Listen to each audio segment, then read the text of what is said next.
매우 고민하여 죽게 되었으니 너희는 여기 머물러 나와 함께 깨어있으라 하시고, 좀 나아가사 너희를 땅에 계시고 너희가 기도하여 이르시되 내 아버지여 나를 평안하시거든 이 장을 내게서 지나가게 하소서. 그러나 나의 법대로 하시고 아버지 법대로 하소서. 같이 봅니다. 제자들에게 보사 그 장못을 보시고 베드로에게 말씀하시되 너희가 나와 함께 한 시간도 이렇게 깨어있을 수 없더냐. 아멘. 네, 이번 주일은 고난주일로 저희가 지킵니다. 또 종료주일이라고 하기도 합니다. 그리고 이번 한 주간을 이제 고난주간으로 저희가 지키게 되겠는데, 이 한 주간에 주님께서 그 고난을 당하시고 십자가의 죽음을 향해서 한 발자국 한 발자국 나아가시는 그런 한 주간이 됩니다. 참으로 죽음을 향해서 나갈 때 우리 예수님, 그 고난당하신 예수님을 묵상하는 한 주간이 되어지길 원합니다. 이 세상 살고 있는 모든 인생은 죽음이 다가오게 되어지면 다 두려움에 떨게 되어져 있습니다. 어떻게 해서든지 죽음을 피해야 되겠다라는 것이 우리 인생의 본성입니다. 그래서 죽음이 다가오면 공포에 사로잡히고 피할 수 있는 것이 무엇일까, 이렇게 해서 죽음을 피하려고 하는 것이 우리들의 모습인데, 근데 희한하게도 우리 예수님께서는 그 죽음을 향하여, 안 죽으셔도 되는 분이 죽음을 향하여 두벅두벅 나가셨다고 하는 것은 저희들에게 큰 충격으로 다가오지 않을 수가 없습니다. 그래서 이번 주간 금요일 날 오전 9시에 십자가에 달리시죠. 그리고 6시간 동안, 그래서 오후 3시에 이제 운명을 하시는 그러한 것이 금요일, 성금요일, 굿프라이데이라고 하는 이 날이 있어서 이번 한 주간을 저희가 고난주간으로 지키게 되는 것입니다. 그래서 오늘 이 시간에는 우리가 죽음에 대한 문제를 한번 생각해 보고자 합니다. 요즘 우한 코로나19 19로 인해서 많은 사람들이, 아니 전 세계가 공포 가운데, 패닉 가운데 빠져 있는 상황입니다. 이제 멕시코도 확진자가 자꾸 늘어나고 있지 않습니까? 아직까지 오르막길이기 때문에 점점 더 확진자가 늘어나게 될 것입니다. 뿐만 아니라 이제 이 확진자가 우리 교포 사회에 생겼다라고 하는 뉴스가 보도되면서 우리는 더욱더 두려움에 빠지고 있습니다. 왜냐하면 교포 사회에 확진자가 생겼다는 것은 우리 교민들이 더 전염될 가능성이 높아졌다는 것을 의미하기 때문에 더욱더 우리는 공포 가운데 빠지게 되는 것이죠. 왜 이렇게 두려워할까? 왜 이렇게 두려워할까? 확진자가 되어졌다라고 하면 제일 먼저 떠오르는 게 이제는 죽었구나. 확진자가 되었다고 하는 것은 이꼬르 죽음으로 바로 연결되어지는 그런 상황이기 때문에 이 죽음이, 이 질병이 굉장히 두려움으로 다가오고 있는 것을 볼 수가 있습니다. 우리 전 세계 인구가 얼마나 된다 그러죠? 지금 현재 77억, 보통 77억으로 이렇게 보고 있습니다. 그 77억 가운데 제가 오늘 아침에 현재 상황을 살펴봤는데, 오늘 아침 7시 현재 이 77억 가운데에 확진자가 몇 명이 나왔냐? 121만 명이 확진자가 있습니다. 그리고 지금 오늘 아침 현재 7시 현재 몇 명이 죽었느냐? 6만 5천 명이 죽었습니다. 그리고 회복된 사람은 얼마냐? 24만 명이 회복이 되어졌습니다. 그런데 이것이 지금 몇 달 사이에 일어나는 일들이기 때문에 확진자가 되어졌다 그러면 곧 죽었구나 라는 생각을 하기 때문에, 곧 이 코로나19 우한 폐렴에 걸렸다고 하는 것은 죽음으로 바로 연결되어져서 두려움과 공포에 빠져 있게 되는 것입니다. 그래서 오늘 말씀의 제목을 죽음의 두려움이라는 제목을 가지고 이 죽음에 대해서 한번 생각해 보려고 하는 것입니다. 특별히 주님께서 십자가에 죽으신 죽음이 있었기 때문에 죽음에 대한 것을 묵상하는 것은 오늘 이 고난주일에 굉장히 의미가 있다고 보기 때문에 그렇습니다. 죽음에 대해 생각해 보려고 하는데 세 가지로 이렇게 보려고 하는데, 첫째는 죽음이라는 게 무엇일까라는 것에 대해서 먼저 살펴보고, 두 번째는 왜 이 죽음을 두려워할까라고 하는 것에 대해서 두 번째 살펴보고, 마지막으로 그럼 성도에게 죽음이라는 것은 어떤 의미가 있을까라는 것에 대해서 세 가지로 나눠서 생각해 보고자 합니다. 먼저 죽음이라는 게 무엇일까라는 것을 생각해 보려고 합니다. 죽음이 무엇일 것 같아요? 우선 이제 무한 폐렴, 코로나19, 19 이것이 왔을 때에 어떤 현상이 벌어지죠? 이 바이러스는 결국은 폐렴을 일으키는 바이러스입니다. 그래서 바이러스가 침입을 하면 우리의 폐를 공격을 합니다. 그래서 폐가 공격을 받아서 염증이 생깁니다.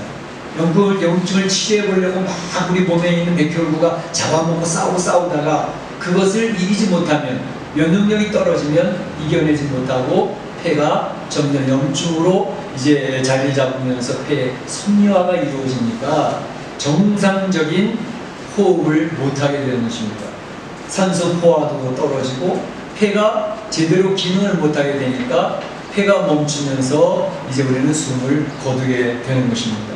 그게 곧 죽음이라는 것입니다.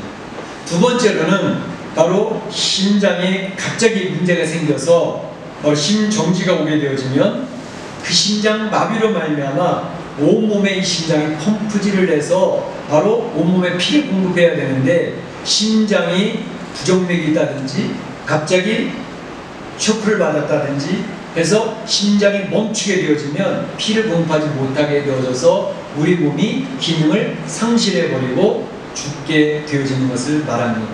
그 심장 정지가 되어지면 죽은 것 같다, 이렇게 이야기할 수가 있습니다.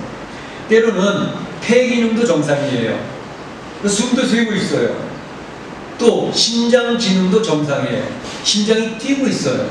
그래서 피가 뇌로부터 발끝까지 계속 공급이 되어지기 때문에 몸이 살아있어요.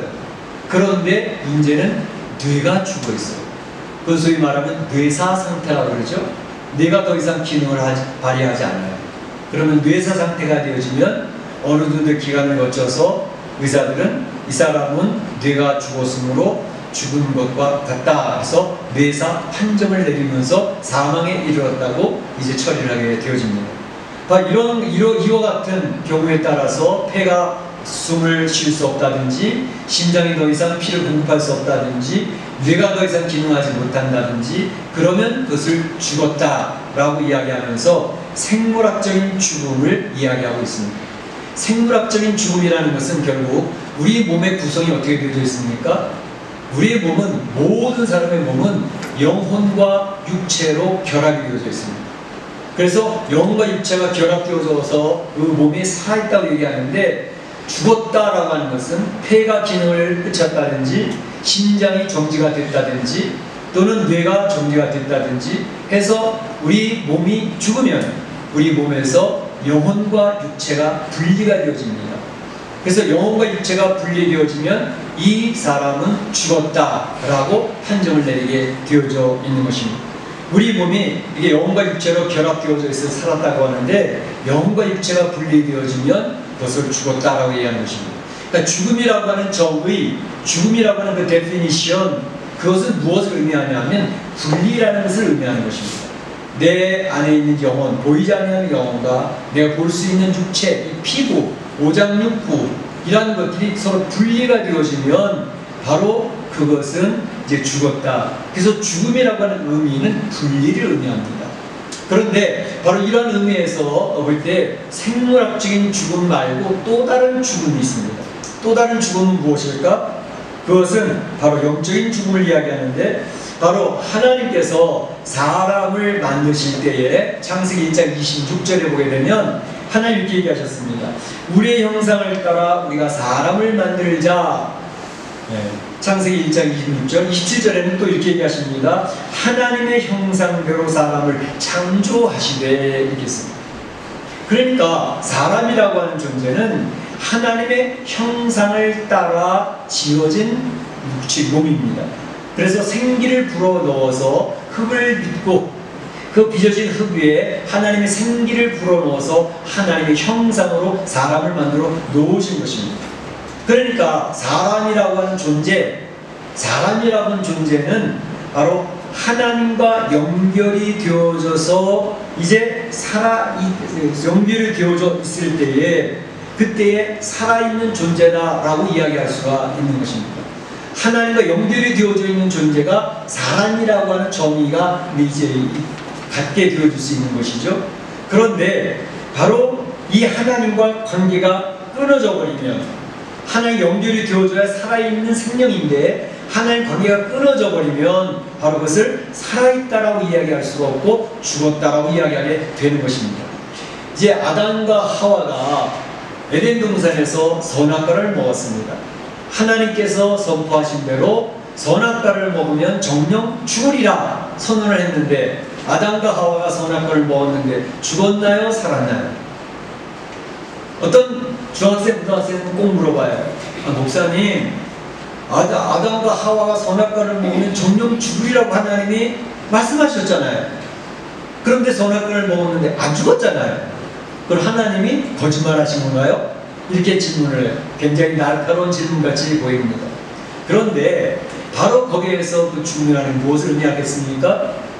하나님의 형상대로 지음받은 아담 그리고 하와, 하나님의 말씀을 불순종하고 선악과를 먹었습니다. 그런데 그가 죽어야 되는데 육체적으로 살아있습니다. 거기서 죽음이라는 것은 무엇을 의미할까요? 바로 하나님과 연결되어져서 교제가 되어져야 될 아담과 하와가 하나님과의 관계가 끊어져서 더 이상 하나님과의 교제가 이루어지지 않고 끊어져 가게 되어졌다. 그래서 영적인 죽음이 아담과 하와에게 먼저 왔고, 그 결과로서 육체의 죽음도 필연적으로 따라오게 되어져서 하나님의 말씀, 정령 죽으리라고 하는 말씀은 그대로 이루어졌다는 사실을 우리 성도들은 잘 이해를 할 필요가 있다고 하는 것입니다. 그런 의미에서 보게 될 때에 저는 제자 훈련을 할 때든지 이럴 때 종종 이렇게 설명을 합니다. 지금 앙헬탑 주변에 많은 사람들이 오고 가고 있습니다. 근데 앙헬탑 주변에 많은 사람이 오고 가고 있는데 저는 그때 그런 이야기를 합니다. 야, 앙헬탑 주변에 죽어있는 사람들이 많이 걸어다니고 있네 라고 표현을 할 때 그 말이 이해가 되어집니까? 죽어있는 사람이 걸어다닐 수가 있습니까? 그런데 그 말이 어떤 의미에서 맞는 말일까? 곧 육체적으로 살아있어서 숨도 쉬고 심장도 뛰고 있고 뇌도 활동을 하고 있어요. 그래서 앙헬탑 주변에 관광객들이 많이 몰려옵니다. 그런데 그 중에는 하나님과의 관계가 끊어져서 하나님을 알지도 못하고 하나님의 사랑을 받아들이지도 않고 그저 육체에 숨쉬고 심장이 뛰고 그런 생물학적인 삶을 살아가고 있는 존재들이 이 세상에 얼마든지 있다라고 하는 것을 의미합니다. 그러니까 죽어있는 사람이 걸어다니고 있네 라고 하는 것은 생물학적으로는 살아있지만 영적으로는 죽어있는 사람이라는 존재를 의미할 때 그렇게 설명되어질 수가 있다라고 하는 것입니다. 그래서 죽음이라고 하는 것은 바로 이제 생물학적인 죽음도 영과 육체가 분리되는 것을 주었다 얘기하는 것처럼 영적인 죽음도 하나님과 반드시 연결되어져서 하나님과 교제가 이루어져야 될 인생인데 하나님 관계가 분리되어져 있으면 그 사람은 생물학적으로는 살아있을지 모르지만 영적으로는 죽은 존재다 라고 하는 것을 꼭 기억할 때 분리라고 하는 의미에서 죽음은 설명될 수 있다 라고 하는 것입니다. 이러한 내용을 우리 성도들이 밝히 이해를 하고 잘 마음에 정리할 수 있으면 좋겠습니다. 두 번째로 생각해 볼 내용은 뭐냐 하면 죽음이 왜 두려운가 하는 것입니다. 죽음이 왜 두려울까? 죽음 그러면 아무도 가르쳐주지 않는데 두렵습니다. 무섭습니다. 왜 그럴까요? 한번 생각을 해보자는 것이죠. 죽음이라고 하는 것은 많은 사람들이 어린아이들도 가르치지 않는 바로 알아요. 아, 끝났구나. 삶이 끝이구나. 라고 하는 것을 직감적으로 느끼고 있는 것입니다. 다시 말하면 죽음은 끝이다. 라는 생각을 하고 있는 것입니다. 좀 더 구체적으로 설명을 해보면 죽는다라고 하는 것은 늘 보고 경험하고 느끼고 체험하던 세상 삶이 단절되는 것을 의미합니다. 그렇죠? 죽으면 오늘 보고 있었던 이 세상의 것들이 더 이상 나하고 관계없는 것들이 되어지게 되는 것입니다. 그러니까 단절이 돼요, 세상. 죽으면 곧 내가 살아갔던 내 이웃이 있었어요. 나하고 참으로 친해지려는 친구들과 단절이 생깁니다. 더 이상 이웃을 볼 수도 없고 친구를 만날 수 없는 끝이 왔다는 것을 알고 있어요. 두려운 거예요. 또 죽음이 왔다라고 하는 것은 내 사랑하는 아내, 내 사랑하는 남편 더 이상 볼 수도 없고 더 이상 대화를 나눌 수도 없어요. 내 사랑하는 존재를 나는 놓아야 되는 상황이 온다는 것을 의미합니다. 얼마나 두려워요. 또 죽었다, 죽음이 왔다라고 하는 것은 내가 양육을 내어줘야 되고 내가 보호를 해줘야 될 나의 자녀들이 있는데 더 이상 내가 내 자녀들을 보호할 수도 없고 그들을 양육할 수도 없고 그들을 책임질 수 있는 모든 것을 다 놓고 내 손을 벌리고 떠나야 된다라고 하는 그러한 것을 알고 있기 때문에 죽음은 무서운 것입니다. 뿐만 아니라 죽는다 할 때 그 죽음은 어느 누구도 그 죽음에 같이 동행해주는 사람이 없습니다. 내가 죽을 때 나를 그렇게 아껴줬던 나의 남편, 나의 아내도 나의 자녀들도 옆에서 눈물을 흘릴 수 있을지언정 같이 죽음의 길에 동참해 주지를 못합니다. 그러니까 오로이 혼자서 죽음의 길을 걸어가야 된다고 하는 것을 우리는 아무도 가르치지 않는데 직감적으로 알고 있습니다. 그러니 죽음이라고 하는 것은 얼마나 두려운 것으로 공포스러운 것인지 쓰나미와 같이 죽음의 물가 우리를 짓누르게 되는 것을 알 수가 있습니다. 또 있습니다. 이것은 이 세상에서의 죽음에 대한 그런 개념이지만 또 다른 죽음의 개념은 뭐냐 하면 사람들은 가르쳐주지 않아서도 다 압니다. 아이들도 알고 있고 나이 드신 분도 알고 할아버지 할머니도 다 알고 있습니다. 가르쳐주지 않았음에도 불구하고 이 죽음은 인생이 죄에 대한 처벌이라고 하는 것을 알고 세상을 떠납니다. 로마서 6장 23절에 말씀하죠. 죄의 싹은 죽음이요. 죽음이라는 것이 이 세상에 왜 왔냐? 죄의 결과로 세상에 죽음이 오는 것이다 라고 성경은 정확하게 그 내용을 설명하고 있습니다.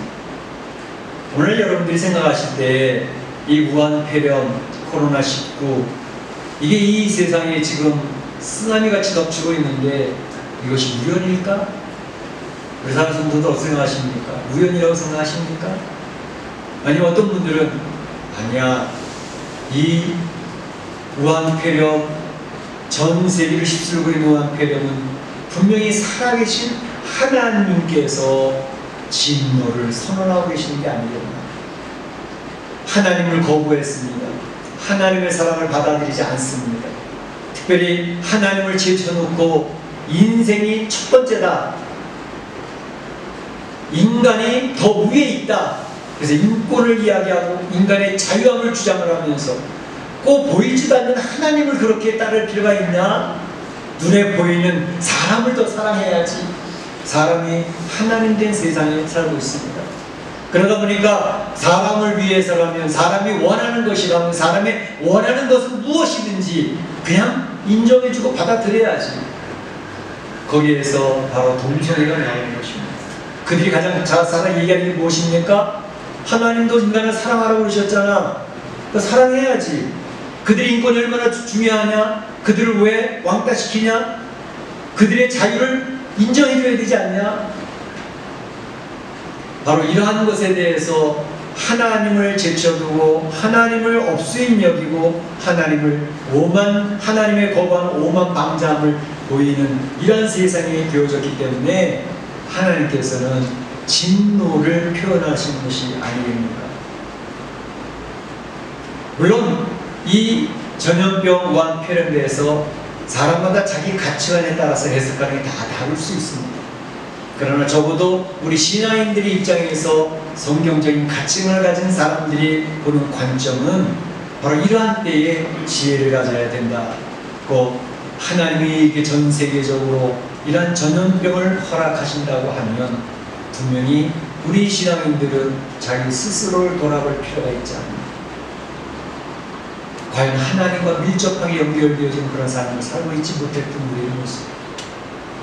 하나님 앞에 하나님의 이름은 부르고 있었지만 하나님을 둘째 셋째로 제쳐놓고 내가 우선이야 라고 살았던 그런 모습에서의 하나님 앞에 무릎 꿇는 모습이 우리에게 있어야 되지 않을까. 신앙인들이 그러한 자세를 가질 수 있다면 이러한 하나님의 진노 재앙의 시대에 오히려 하나님의 긍휼하심을 입을 수 있는 지혜로운 성도가 되지 않을까, 그런 생각을 하게 되는 것입니다. 그 상황의 비죽음이 이 세상에 오고 있다고 하는 사실은 죄에 대해서 값을 치고 있다라고 하는 죽음에 대한 확실한 이해가 있어야 됩니다. 죄의 싹이 사망이다. 사망, 죽음은 죄 때문에 온 것이었다 라고 하는 성경의 그 내용을 받아들이느냐 받아들이지 않느냐 하는 것 따라서 내가 신앙인인지 비신앙인지가 결정이 된다는 사실을 우리는 꼭 기억할 필요가 있습니다. 그러니까 우리 인생은 죄인으로 태어납니다. 태어난 아기가 죄의 DNA를 가지고 태어났습니다. 저도 며칠 이게 이해가 되지 않아가지고 하나님 이상하잖아요. 제 엄마 몸에서 태어난 일주일도 안 된 애가 무슨 선악을 분별합니까? 무슨 거짓말을 했습니까? 무엇을 훔쳤습니까? 근데 그 애가 왜 죄인이지요? 전 그 고민 때문에 굉장히 오랫동안 고민을 했던 적이 있습니다. 근데 나중에 태어난 아기도 죄인이군요 라는 것이 인정되어지는 순간 저는 인생은 죄인 맞다. 나도 죄인. 그래서 죄인으로 태어났기 때문에 죄의 열매를 맺으며 살다가 그 죄의 열매 때문에 죄의 값으로 사망이 오게 되어졌고, 암병이 걸려서 죽든 교통사고 나서 죽든 전염병에 감염이 돼서 죽든 이 죽음의 모든 결과는 죄의 결과였구나 라는 것을 인정하는 순간 저희 가치관이 싹 바뀌어지게 되었습니다. 그러니까 죄의 값이기 때문에 처벌이 오는 것이고, 그 처벌, 죄의 값에 대한 처벌이니까 죽으면 얼마나 고통스럽고 두려움의 상대가 되겠습니까? 두려울 수밖에 없는 것입니다. 그런데 이것을 이제 예수님의 관점에서 보는 거예요. 오늘 같이 교독한 말씀을 보게 되면 예수님의 죽음으로 지금 한 발짝 한 발짝 나아가고 계신 분 있지 않습니까? 모든 사람은 죽음을 움츠리고 피할 수만 있으면 피하려고 애를 쓰는 그러한 것이 우리 인생의 본성인데, 예수님은 거꾸로 가고 계십니다. 나는 죽으러 간다. 십자가에 나는 죽으러 가고 있어. 그 죽음으로 지금 자원하는 마음으로 자발적으로 지금 십자가에 죽음을 향해 나가시는 예수님이 오늘 본문에 보게 되면 굉장히 고민하고 계시는 모습을 볼 수 있어요. 너무나도 이 모습 속에서 우린 또 한참 머뭇거리게 되어져요. 아니 지금 주님은 죽음을 향하여 가신다면서 근데 왜 죽음의 자리 바로 앞두고 이렇게 머뭇거리시지? 바로 그것입니다. 오늘 본문에 보게 되면 제자들에게 그런 얘기를 하고 있습니다. 내가 매우 고민하여 죽게 되었으니, 내가 매우 고민한다. 죽게 된 것에 대해서 매우 고민하고 있다. 함께 기도 좀 해주렴. 한시도 깨어서 나와 함께 기도해 줄 수 없냐? 나와 함께 고난에 동참할 수 없냐? 라고 이야기하는 주님의 속삭임을 듣게 되면서 하나 생각을 하게 됩니다. 예수님이 말씀하시는 거죠. 하나님 앞에 기도하면서도 기도 속에서 예수님의 솔직한 고백을 이야기하고 있습니다. 내 아버지요, 내 아버지요, 만약 할만하시거든 이 잔을 내게서 지나가게 하옵소서. 이 잔을 내게서 지나가게 하옵소서. 이 잔이 뭐죠? 고난의 잔, 죽음의 고통. 이 죽음을 지나갈 수 있게 하실 수 없겠습니까? 이 죽음을 지나서 하나님의 뜻이 이루어질 수 있는 방법은 없으실까요? 예수님이 고민하는, 하나님 앞에 예수님의 그 고민하는 모습을 보시지 않습니까? 예수님께서 십자가에 달려 돌아가시면서 이 칠원가상이라고 하는 말씀 있잖아요. 거기서 무슨 얘기를 하십니까? 엘리 엘리 라마 사박다니, 엘리 엘리 라마 사박다니, 나의 하나님, 나의 하나님 어찌하여 나를 버리시나이까. 이게 지금 하나님의 아들이신 예수님의 외침입니다. 엘리 엘리 라마 사와가니 나의 하나님 나의 하나님 어찌하여 나를 버리시나이까. 여러분, 이 예수님의 외침을 들으면서 여러분 무슨 생각이 듭니까? 죽음을 향하여서 자발적으로 걸어가시는 예수님이 겟세마네 언덕에서 내가 심히 고민하여 죽게 되었으니 나와 함께 기도하면서 고난에 동참해주면 안 되겠니? 십자가에 달려 돌아가시면서 나의 하나님 나의 하나님 어찌하여 나를 버리십니까? 나를 버리십니까?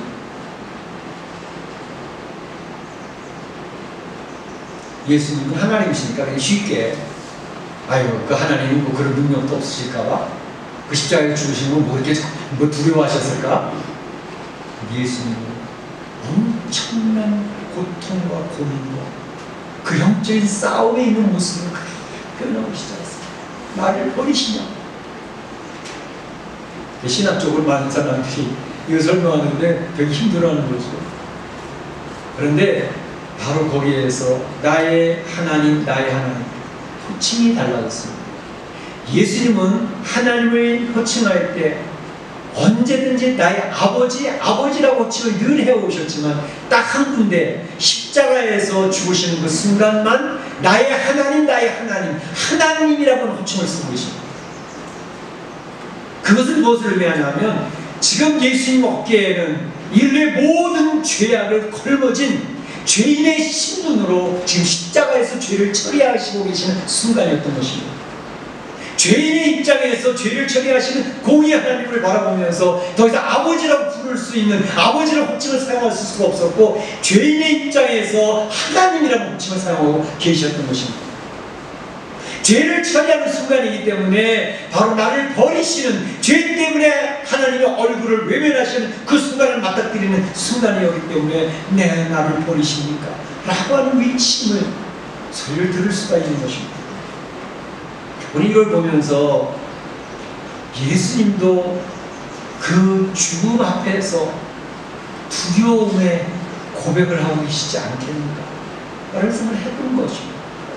자, 예수님이 죽음을 앞두고 주 하나님 앞에 간청을 하면서 잠을 지나가게 해달라고 나의 하나님 나의 하나님 어째 나를 버리십니까? 라고 이야기할 정도로 힘들어 하셨다면 이 세상을 살아가는 모든 인생이 죽음 앞에서 두려워 떨 수밖에 없지 않겠는가 하는 것입니다.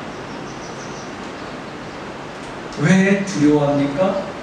예수님도 두려워하시는 죽음이었기 때문에 우리는 그 죽음에 두려워하는 것은 너무나도 당연스럽다라는 생각을 하게 된다는 말입니다.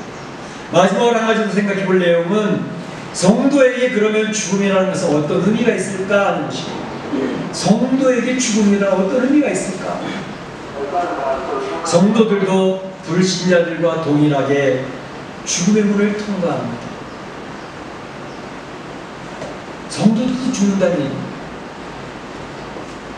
죄인으로 태어나서 죄인으로 열매를 맺고 살고 있는 것이 성도이기 때문에 성도들도 죽음을 절대로 피할 수가 없습니다.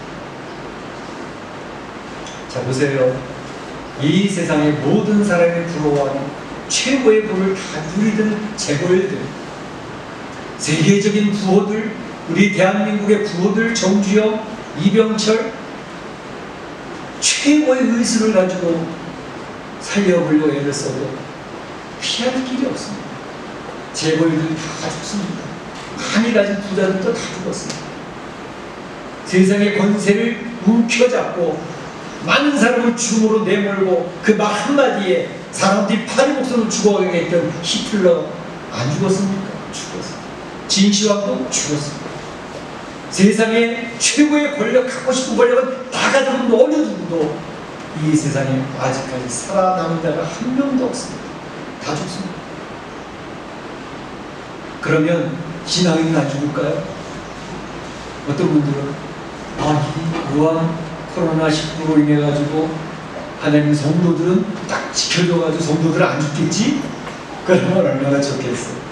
그런데 성도들도 그 안에 포함이 되어서 떠나고 있어요. 지난 주간에 일리노이주의 갈보리 교회의 목사님 우한폐렴에 걸려서 일주일 동안 앓다가 돌아가셨습니다. 6천 명을 목회하시는 대교회 목사님이었어요. 에스카밀라라고 하는 목사님.